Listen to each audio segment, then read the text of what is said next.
太疯狂了！美国议员公然提案授权特朗普吞并格陵兰岛，还要将其建州。北约盟友直接被架在火上烤。这起震动全球的领土争端，绝非一时兴起，时间线拉满，全是霸权扩张的伏笔。早在2025年，特朗普再度上任后，就多次扬言要拿下格陵兰岛，甚至放话不排除动用武力。当时就引发丹麦强烈抗议。进入2026年，局势急剧升温。1月6日，欧洲7国领导人联合发表声明，强硬表态格陵兰岛属于其人民，只有丹麦和格陵兰岛能决定自身事务，直接对冲美国的野心。1月11日，丹麦前环境部长、现任议员艾达·奥肯突然发文示好美国，称会认真对待美方诉求，提议用房屋共享换合作。这番投名状式言论在丹麦政坛炸开锅。仅仅1天后，1月12日，美国佛罗里达州共和党议员兰迪·法恩就趁热打铁，提交格陵兰岛吞并和建州法案，授权特朗普采取一切必要措施吞并该岛，最终推动其成为美国一州，把霸权野心摆上了台面。而这背后是格陵兰岛得天独厚的战略价值。作为世界最大岛，它扼守北极关键航道，拥有丰富稀有金属资源，还是美国导弹预警和空间监视的核心节点，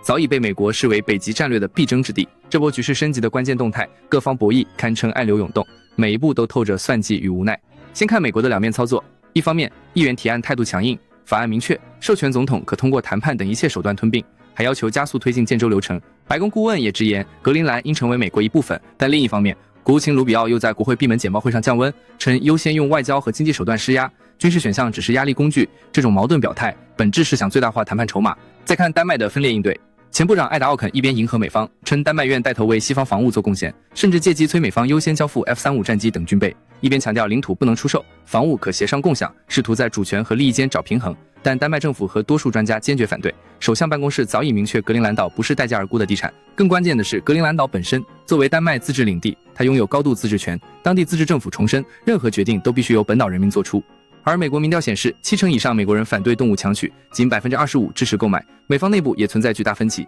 此外，美国在格陵兰岛已设有军事基地，如今图谋吞并，实则是想从驻军控制升级为主权掌控。这场霸权闹剧的后续影响早已超出双边范畴，将牵动北极格局、北约团结乃至国际秩序。从北极格局来看，一旦美国强行推进吞并，俄罗斯、加拿大等北极利益相关方必将重新评估局势，丹麦将彻底丧失北极话语权，从北极国家沦为美军基地代管者，北极合作机制可能陷入瘫痪，甚至引发制度性冷战。从北约关系来讲，这直接动摇了联盟根基。哥本哈根大学专家警告，若主权国家因盟友威胁而出让领土，北大西洋公约第5条将名存实亡，还会引发北约小国集体恐慌，破坏多年构建的互信体系。从丹麦与格陵兰岛关系看，艾达的提议已引发担忧，不仅忽视格陵兰土著居民感受，可能激化其独立倾向，还会让格陵兰岛有机会绕开丹麦，直接与美国谈判，加剧内部分裂。而对美国自身而言，即便提案推进，也面临多重阻力。国际法不支持单边吞并，丹麦和欧洲多国坚决反对，国内民意也不买账，强行推进只会反噬其盟友体系，付出巨大战略成本。在我看来，